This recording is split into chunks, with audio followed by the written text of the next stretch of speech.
ನಮಸ್ತೆ ಕರ್ನಾಟಕ 1 ಪಾಯಿಂಟ್ ಟಿವಿಗೆ ಸ್ವಾಗತ. ಹೊಸ ಹಣಕಾಸು ವರ್ಷ ಈಗಾಗಲೇ ಆರಂಭ ಆಗಿದೆ. ನೂತನ ವರ್ಷಕ್ಕೆ ಕಾಂಗ್ರೆಸ್ ನೇತೃತ್ವದ ರಾಜ್ಯ ಸರ್ಕಾರ ಹಾಲು, ಮೊಸರು, ಧಾನ್ಯಗಳು, ವಿದ್ಯುತ್, ಟೋಲ್ ಮುಂತಾದ ದರ ಏರಿಕೆ ಮಾಡಿದೆ. ವಿಶೇಷವಾಗಿ ಬೆಂಗಳೂರಿಗೆ ನೀರು, ಕಸ ತೆರಿಗೆ, ಮೆಟ್ರೋ, ಬಿಎಂಟಿಸಿ ಸಾರಿಗೆ ಬೆಲೆ ಹೆಚ್ಚಿಸುವ ಮೂಲಕ ಜನರ ಜೀವನ ದುಬಾರಿ ಮಾಡುತ್ತಿದೆ.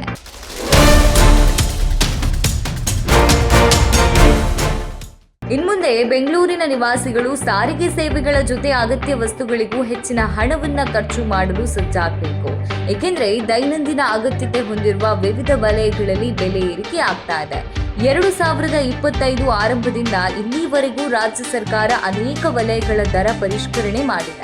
ರಾಜ್ಯ ಸರ್ಕಾರಕ್ಕೆ ಗ್ಯಾರಂಟಿಗಳಿಂದಾಗಿ ಆದಾಯದ ಕೊರತೆ ಆಗ್ತಾ ಇದ್ದು, ಜೊತೆಗೆ ಅಧಿಕಗೊಳ್ತಾ ಇರುವ ಕಾರ್ಯಾಚರಣೆಯ ವೆಚ್ಚವನ್ನ ಸರಿದೂಗಿಸಲು ಅಗತ್ಯ ವಸ್ತುಗಳ ಮೇಲೆ ಏಪ್ರಿಲ್ 1ರಿಂದ ದರ ಏರಿಕೆ ತಂತ್ರವನ್ನ ಹುಡುಕ್ತಾ ಇದೆ. ಆದ್ರೆ ಇದು ಸಾಮಾನ್ಯ ಜನರ ಹಾಗೂ ಮಧ್ಯಮ ವರ್ಗದ ಆದಾಯವನ್ನ ಕನ್ನ ಹಾಕ್ತಿದೆ.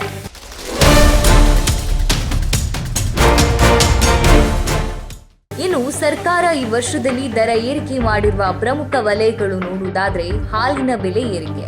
ಕಳೆದ ವಾರ ಕರ್ನಾಟಕ ಸರ್ಕಾರವು ತಿಳಿಸಿದಂತೆ ಏಪ್ರಿಲ್ 1ರಿಂದ ನಂದಿನಿ ಹಾಲು ಮತ್ತು ಮೊಸರಿನ ಬೆಲೆಯಲ್ಲಿ ಲೀಟರ್ಗೆ 4 ರೂಪಾಯಿ ಅಧಿಕವಾಗಿದೆ. ಇದು ಈಗಾಗಲೇ ಹೆಚ್ಚುತ್ತಾ ಇರುವ ಆಹಾರ ಮತ್ತು ಅಗತ್ಯ ವಸ್ತುಗಳ ಬೆಲೆಗಳಿಂದ ಬಳಲ್ತಾ ಇರುವ ಮಧ್ಯಮ ವರ್ಗದ ಕುಟುಂಬಗಳ ಹೊರೆಯನ್ನ ಹೆಚ್ಚಿಸುತ್ತದೆ ಎಂದು ನಿರೀಕ್ಷಿಸಲಾಗಿದೆ.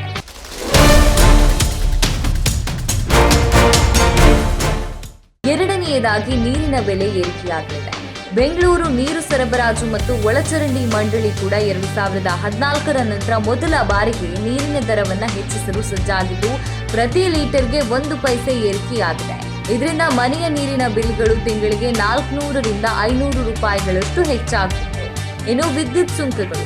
ಇತ್ತೀಚಿನ ವಿದ್ಯುತ್ ದರ ಏರಿಕೆ ಮತ್ತು ಸ್ಮಾರ್ಟ್ ಮೀಟರ್ ಅಳವಡಿಕೆಗಳಿಂದ ನಾಗರಿಕರು ಆರ್ಥಿಕವಾಗಿ ಹೋರಾಡ್ತಾ ಇದ್ದಾರೆ.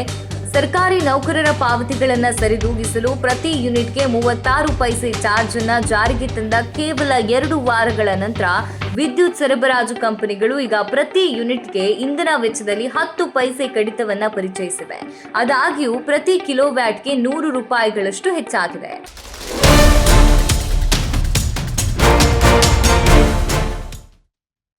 ಆಸ್ತಿ ತೆರಿಗೆಯಲ್ಲೂ ಹೆಚ್ಚಳ.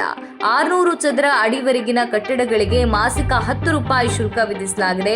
600 ಚದರ ಅಡಿಯಿಂದ 1000 ಚದರ ಅಡಿವರೆಗಿನ ಕಟ್ಟಡಗಳಿಗೆ ಮಾಸಿಕ ಶುಲ್ಕ 50 ರೂಪಾಯಿ ಮತ್ತು 1000ದಿಂದ 2000 ಚದರ ಅಡಿವರೆಗಿನ ಕಟ್ಟಡಗಳಿಗೆ ಮಾಸಿಕ ಪಾವತಿ 100 ರೂಪಾಯಿ. ಆದರೆ 2000ದಿಂದ 3000 ಚದರ ಅಡಿ ವಿಸ್ತೀರ್ಣದ ಕಟ್ಟಡಗಳಿಗೆ ತಿಂಗಳಿಗೆ 150 ರೂಪಾಯಿಯಷ್ಟು ಶುಲ್ಕ ವಿಧಿಸಲಾಗುತ್ತೆ ಹಾಗೂ 4000 ಚದರ ಅಡಿ ಮೀರಿದ ಕಟ್ಟಡಗಳಿಗೆ ಮಾಸಿಕ 400 ರೂಪಾಯಿ ಶುಲ್ಕ ಅನ್ವಯವಾಗುತ್ತೆ. ಕಸ ಸಂಗ್ರಹಣೆಯ ಮೇಲಿನ ತೆರಿಗೆ.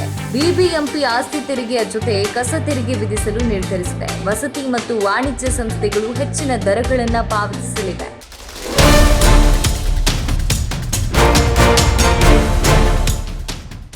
ಫೆಬ್ರವರಿಯಿಂದ ನಮ್ಮ ಮೆಟ್ರೋ ಮತ್ತು ಬಿಬಿಎಂಟಿಸಿ ದರಗಳು ಕೂಡ ಏರಿಕೆಯಾಗಿವೆ.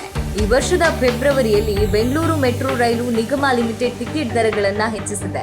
ಗರಿಷ್ಠ ದರ 60 ರೂಪಾಯಿಗಳಿಂದ 90 ರೂಪಾಯಿಗಳಿಗೆ ಏರಿದರೆ, ಸ್ಮಾರ್ಟ್ ಕಾರ್ಡ್ಗಳಲ್ಲಿ ಅಗತ್ಯವಿರುವ ಕನಿಷ್ಠ ಬ್ಯಾಲೆನ್ಸ್ 50 ರೂಪಾಯಿಗಳಿಂದ 90 ರೂಪಾಯಿಗಳಿಗೆ ದ್ವಿಗುಣಗೊಂಡಿದೆ. ಅದೇ ರೀತಿ ಜನವರಿಯಲ್ಲಿ ಬಿಎಂಟಿಸಿ ಬಸ್ ದರಗಳು 15% ಹೆಚ್ಚಳವಾಗಿದ್ದು, ಸಾರ್ವಜನಿಕ ಸಾರಿಗೆಯನ್ನು ಅವಲಂಬಿಸಿರುವ ವಿದ್ಯಾರ್ಥಿಗಳು ಮತ್ತು ಕಚೇರಿಗೆ ಹೋಗುವವರ ಮೇಲೆ ಪರಿಣಾಮ ಬೀರಿದೆ. ದೈನಂದಿನ ಪಾಸ್ ಈಗ ರೂಪಾಯಿ 70ರಿಂದ 80 ರೂಪಾಯಿಗೆ ಏರಿಕೆಯಾಗಿದೆ ಮತ್ತು ಮಾಸಿಕ ಪಾಸ್ ರೂಪಾಯಿ 1050ರಿಂದ 1200ಕ್ಕೆ ಏರಿಕೆಯಾಗಿದೆ.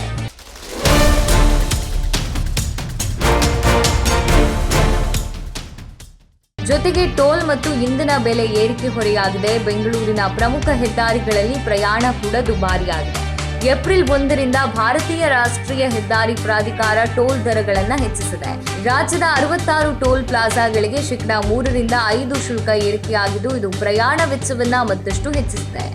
ಇಂಧನ ಬೆಲೆಗಳು ಹೆಚ್ಚಿವೆ. ಪೆಟ್ರೋಲ್ ಈಗ ಲೀಟರ್ಗೆ 102.84 ರೂಪಾಯಿ ಮತ್ತು ಡೀಸೆಲ್ಗೆ ಲೀಟರ್ಗೆ 88.95 ರೂಪಾಯಿ ಆಗಿದೆ.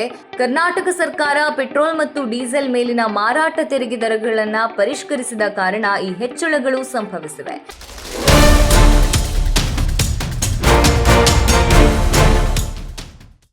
ಅಲ್ಲದೆ ವಾಹನ ನೋಂದಣಿ ವೆಚ್ಚಗಳು ಅಧಿಕಗೊಂಡಿವೆ.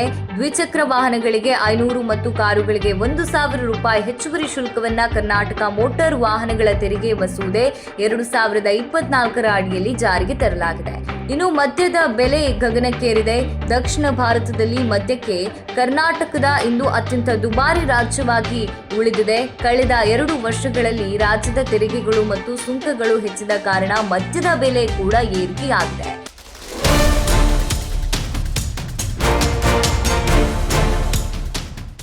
ರಾಜ್ಯದಲ್ಲಿ ಶಿಕ್ಷಣವು ದುಬಾರಿ. ಬೆಂಗಳೂರಿನ ಉನ್ನತ ಶಿಕ್ಷಣವು ಹೆಚ್ಚು ದುಬಾರಿಯಾಗಿದೆ. ವೃತ್ತಿಪರ ಕೋರ್ಸ್ಗಳ ಕಾಲೇಜು ಶುಲ್ಕಗಳು 10% ಹೆಚ್ಚಾಗಿದೆ. ಶುಲ್ಕ ಹೆಚ್ಚಳವು ಅನೇಕ ಕುಟುಂಬಗಳು ಹೆಚ್ಚುವರಿ ಆರ್ಥಿಕ ಹೊರೆಗಳನ್ನು ಹೊರುವಂತೆ ಮಾಡ್ತಾ ಇದೆ. ಉನ್ನತ ಶಿಕ್ಷಣದ ವಿದ್ಯಾರ್ಥಿಗಳು ಹಾಗೂ ಪೋಷಕರ ಕನಸಿಗೆ ಇದು ಅಡ್ಡಿಯಾಗ್ತಿದೆ.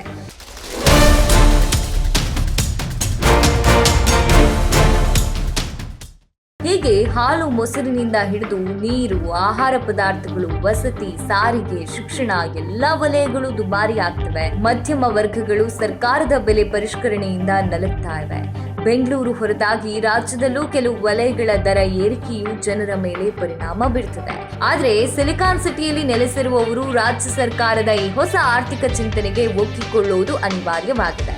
ಇದಾಗಿತ್ತು ಹೊಸ ಆರ್ಥಿಕ ವರ್ಷಕ್ಕೆ ರಾಜ್ಯ ಸರ್ಕಾರದಿಂದ ದರ ಏರಿಕೆಯ ಕೊಡುಗೆಯ ಕುರಿತು ವರದಿ. ಇನ್ನಷ್ಟು ವಿಚಾರಗಳೊಂದಿಗೆ ಮತ್ತೆ ಭೇಟಿ ಆಗ್ತೇವೆ. ಇದು 1 ಪಾಯಿಂಟ್ ಟಿವಿ.